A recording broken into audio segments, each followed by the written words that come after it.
Good morning. We're going to present today a recap of Policy Action 2023, and as you heard at lunch, we'll be doing phase 2 of the launch of Policy Action 2023. How many of you have heard of Policy Action? We presented here in Build, Maine in past years. Good. Great. Thank you. We're going to have the successes and lessons learned outlined by our policy bus drivers and a few key legislators. I am sorry that Jack Ducharme is out of town, otherwise he'd be joining us as well. Policy Action 2023 is a crowdsourcing of public policy with working groups tackling issues and proposing legislative proposals. You will find the QR code here at the back table, the table facing up this way. There are also paper copies where you can get information and the QR code. Let's see.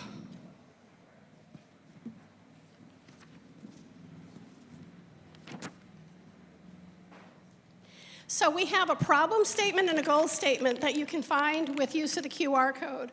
Both of them address Maine's approach to building places and to conserving places, drawing development to village and city centers and pulling development pressure away from natural areas. This was a 2-year process, and the highlight of a few of the lessons learned: a legislative sponsor who is willing to be a champion for your bill is critical. Having bold and incremental proposals allows flexibility in what's going to move forward. Communications and managing conflict are vital and more difficult as the process moves on. Invest upfront in these. And the nature of crowdsourcing is chaotic. The legislative session at times is chaotic. It's best to be prepared and to be patient. So we're going to run through in the next half hour 8 different speakers who are each going to take about 2 minutes to hit some of the high points for you. You've heard the list. The list of folks is in the program as well. I'm going to hand off to Josh Caldwell of Natural Resources Council of Maine. Thank you. Thanks, Nancy. Hi, all. As Nancy said, my name is Josh. I'm with the Natural Resources Council of Maine, and I was driving the bus for the group that was focused on procuring more funding for our public transportation systems. I approach this from a climate perspective. Transportation accounts for around half of the emissions that Maine emits each year, and it's also the largest percentage at the national level. Getting ourselves place to place is really carbon intensive, and public transit is a great opportunity to resolve that because so much of that comes from single occupancy vehicles and car-centric design, as you heard a little bit about this morning. We were really trying to go for funding, and that comes in the context of the pandemic having happened, transit operators really taking a blow, and we were nearing a cliff at which point the pandemic relief funding was going to run out for a lot of transit operators. So there was a lot of desperation in the air around maintaining our current systems, but also thinking about how to expand our systems and provide better access to a variety of Mainers. So I initially approached this from a climate perspective, but came to understand that this is an incredibly intersectional issue and worked with a lot of great stakeholders to make it so. What resulted was this bill 1559 that reinvigorated the Public Transit Advisory Council. This was a council that was managed by Maine DOT, met twice a year and produced a report for the legislature. We thought that we needed a broader array of stakeholders represented on that group to be more representative of Maine, and to have the chair actually be someone outside of Maine DOT to be able to call meetings more regularly than the mandated twice a year. So we are now going to be meeting 5 or 6 times this year with a really robust group of folks who can provide input on our public transportation systems, which we hope will result in some of the planning and investment that is vital for our transit.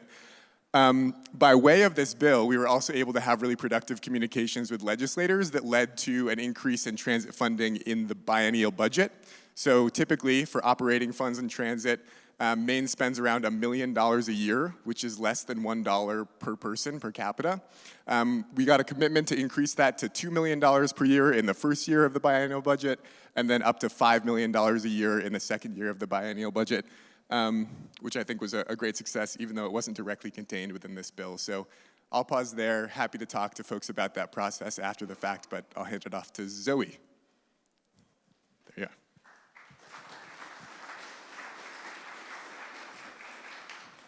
Thanks, Josh. I'm Zoe Miller. I'm with the Moving Maine Network, and we're a statewide coalition that focuses on improving transportation access and equity, and we focus really closely on folks who can't drive and people who struggle to afford transportation. So we think about it as ample rides and safe roads.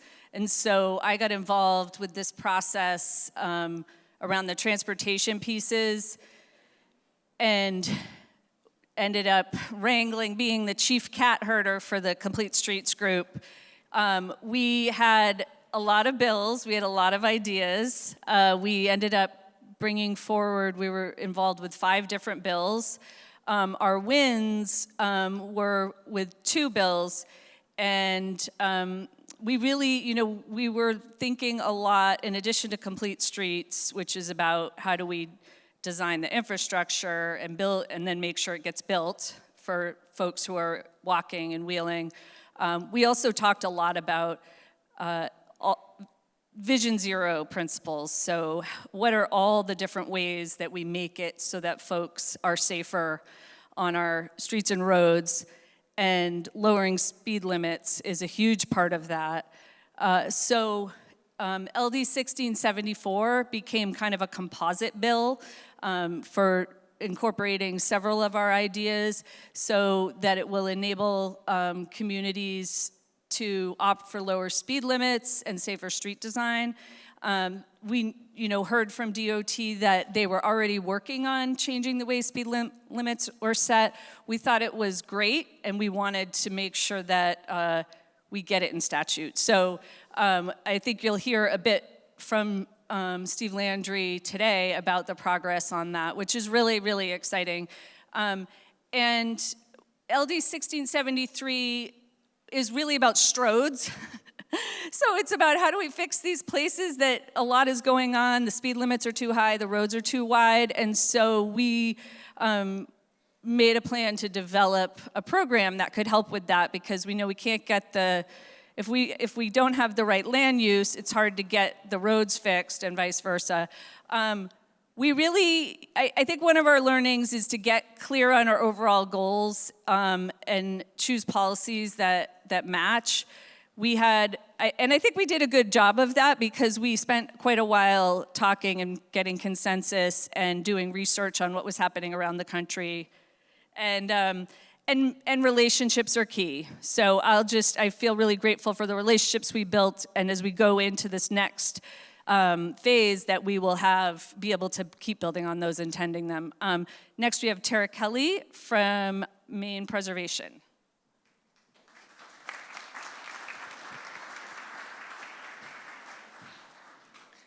Good morning, everyone. I'm Tara Kelly, Executive Director of Maine Preservation, and I'm talking about LD 1810, which is an act to expand the Historic Rehabilitation Tax Credit, which is an incredibly successful program. You can see it here happening locally at Spinning Mill, the transformation of that historic building and what it's going to provide to the town of Skowhegan.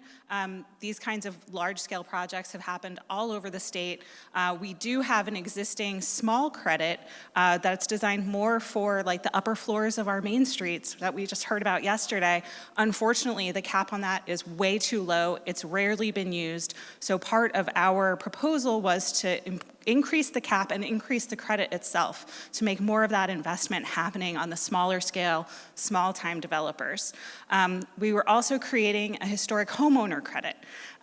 There are 28 other states have homeowner credits. Maine has more historic housing stock than anywhere else in the country, and yet we don't have any incentives to support historic rehabilitation of our homes. This was also designed with LD 2003 in mind, so there's a bonus for including an affordable rental unit within the property. It includes ancillary buildings on the property, so you might turn that carriage house or barn into a rental unit and get some money back for working on the historic components of those buildings. There's also a bonus for vacancy. So if we take a building that has been empty for more than 5 years and make it housing, there's a bonus for that. So the process, long and arduous, and we really were finalizing text with the tax committee all the way up to basically the last day of session. that was really, really trying. And so I guess my lesson for that is to be persistent and dogged and really fight it out, get your strong champions within the legislature, make sure that you're having communication with their staff. And we're trying again next year, so we hope that you will join us in trying to make this policy happen. So find me if you want to learn more. Thanks. Next we have Representative Melanie Sachs. Speaking of persistent and dogged, thank you, Tara. Hi, everybody. My name is Melanie. I'm proud to represent House District 102, which is the wonderful community of Freeport. Hello, all you Freeporters out there. So I was, along with Vanessa Farr from Haley Ward, who is the bus driver for this initiative, LD 1976, the Housing Commission in the 130th said, hey, let's revise the Growth Management Act. No small thing. We really need to do it, but we're not going to do it, so somebody needs to do it. And this was the place, Build Maine, GrowSmart Maine, saying we need to go ahead and do this. Why is this so important? Because we are at this nexus, right? Maine chooses to put the Growth Management Act under Title 30A in our Maine statutes. Right now is the perfect time to revise the Growth Management Act, which has not been revised in over 30 years. So right now, the way that communities operationalize the Growth Management Act is through their comprehensive planning. Things happen on the ground. As former town councilor in Freeport, I know and love this process, believe it or not, because it is foundational to many of the other bills that you're talking about today. So it takes a long time. So we did this statewide engagement starting here, hundreds and hundreds and hundreds of hours of active participation in doing this. And you can see all of the different people who said a little bit of this bill. So next slide, please. We really streamlined what is currently an onerous, burdensome process of what is the state's interest in comprehensive planning? What does the state going to require from a community if it wants to get certified? And oh, by the way, we need to make that meaningful for communities. So this is what we came up with. And this got to the governor's desk on that last, what was the word, Nancy, chaotic day on May 10th and didn't quite make the finish line. So we're here to continue to do it more. And I want to tell you, not only is, from what Zoe said, the constant conversations were so helpful. And I really, really encourage you to talk to Vanessa or myself to continue those conversations, because this is coming back. But also, know that I presented this bill to a National Environmental Legislators Coalition working group. They liked it so much. This is such a national model. I got invited yesterday to go moderate the panel in the national conference in August. You are cutting edge. It's because of all of you that we are doing this work together. I'm really excited about it. And I'm going to invite up Traci Gere to come on up for the next one.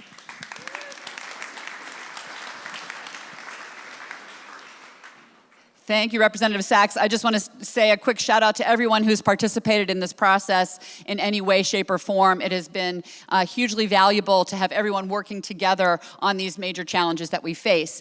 The couple of bills I wanted to talk about. One is LD 1934, Representative Sachs's bill, which instigated a comprehensive review of how state government is organized to support these processes.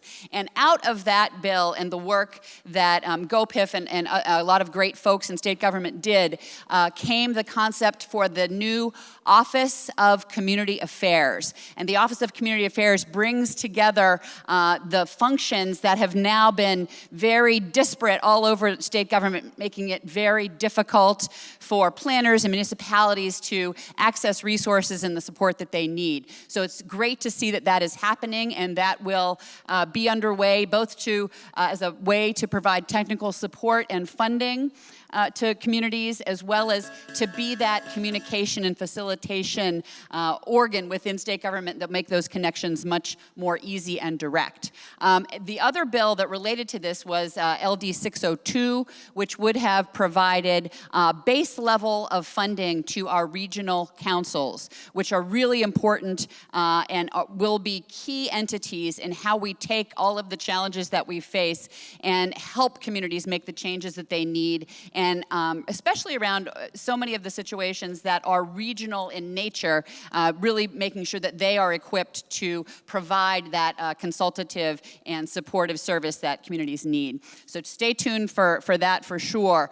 And then the last one is LD 1752, which would have provided a catalog of pre-approved building types that could be adopted by municipalities. And in terms of my observation, I think that the great opportunity that we have is so many people in the state are working around surfacing best practices for doing things.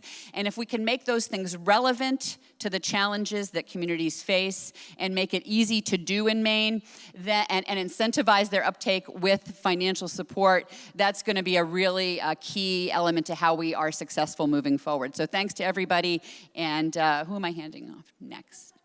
Oh, that's it. Back to Nancy. Thanks. Thank you. I want to thank the presenters. We actually have about 8 minutes as we wrap up, hoping for some Q&A. You can see contact information for everyone who's here. Again, the QR codes both for everything, including a scorecard with which bills passed, and then which bills died on the governor's desk, which died on the appropriations table, which ones died in committee, one bill that was withdrawn, but it shows that this is a process and a 2-year commitment. Some of the other successes beyond the solid wins of what bills passed, as you heard from the others, we have been successful in increasing people's comfort and confidence in advocacy. Being able to testify in front of a committee can be intimidating, and people got more comfortable with it. It's also among the first steps in advocacy. We hosted difficult and important conversations that arose either sometimes from a lack of communication because of the pace that we were going at, or genuine differences of opinions on how to achieve the goal. And again, the goal statement and the problem statement were the touchstones and the keystones that brought us back to why we're doing this when there was conflict. Building relationships within the working groups and also the working groups with state agencies was another big win. We hope we've got, I think, 100 people who have signed up for the lunch session to get ready for Policy Action 2025. These are named for the year of the next legislative session. And you can see, again, a QR code to sign up there and on some of the papers at the back. So we have a couple of minutes late. We have all of these resources of these legislative champions and our bus driver champions. Are there questions for the last couple of minutes?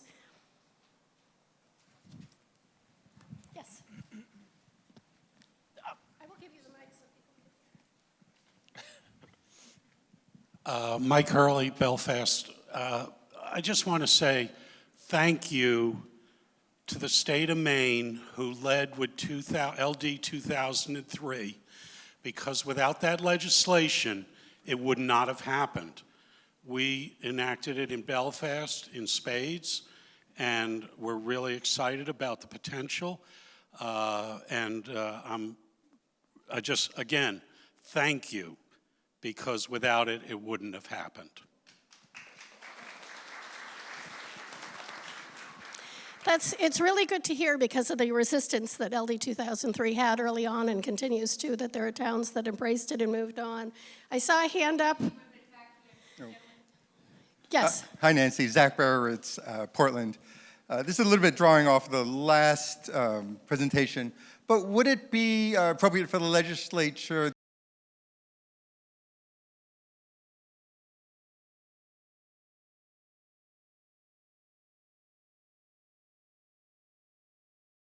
and, you know, we have two legislators here, and they've delegated Representative Gere. Thank you. Great question. And I will say that we did pass a law this past session that encourages, for properties that are zoned commercial, encourages communities to really look at changing that to residential and being very proactive, as opposed to putting a block in doing that. So we've already started to tackle that, and I think that's a great, we do have a great opportunity moving forward to think about other ways that we can encourage and incentivize and empower what kind of tools might be needed for communities to do that more, and it is a great opportunity, I think, all around the state.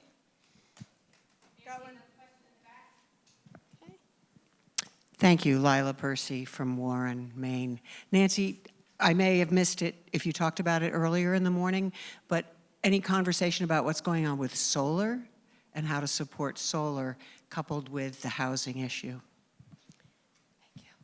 Josh Caldwell from NRCN leaned forward, which I think may means he want to address this. Certainly, that's one of the land use conflicts is between agriculture, solar, and housing, and I'll hand it over to you. Yeah, this is a big conversation. First, I just want to celebrate that Maine received $62 million recently for a Solar for All grant, and so we'll be seeing a lot more solar energy come onto the grid. But you're totally right that one of the biggest conversations happening at the statewide level is clean energy siting and how to do that effectively. And I want to applaud the legislature for a few successful bills that I'm not going to remember the names of, but that incentivize solar development in the right places, brownfields and PFAS contaminated land, and provided adequate compensation for agricultural use of soil as well. So if either of the legislators here want to speak to those bills, that would be fantastic, but there is work being done on that front. Actually, Josh, I'm not going to speak to those bills in particular, but I do want to just speak to a change that I saw. I had the honor to co-chair the Joint Select Committee on Housing in this last legislature. And one of the changes I saw happening that was so important to my mind was that we started to really bring together concerns about the environment and habitat with concerns for how we build our clean energy infrastructure and capabilities. And putting those two things together with what I call habitat for humans. It is the bringing those three things together. We've never really had, up until this Office of Community Affairs, a focus about how we plan for human habitation cohesively around the state and how we bring that together and consider it in combination with those two other really key issues that we face. And so I think that that is a really great opportunity to keep that moving and make sure that we're not thinking about one or the other, but an and of how all of that can work together in our communities. Thanks. And I'm going to wrap up before we hit the question with one other point. Does your state representative know who you are? Does your state senator know who you are? Do they know what you care about? When they are going door to door this summer, are you asking them how they are merging conservation and housing and renewable energy? This is a tremendous opportunity this summer and fall. They should know your name. They should know what you care about so that you can be a resource next session. Last question.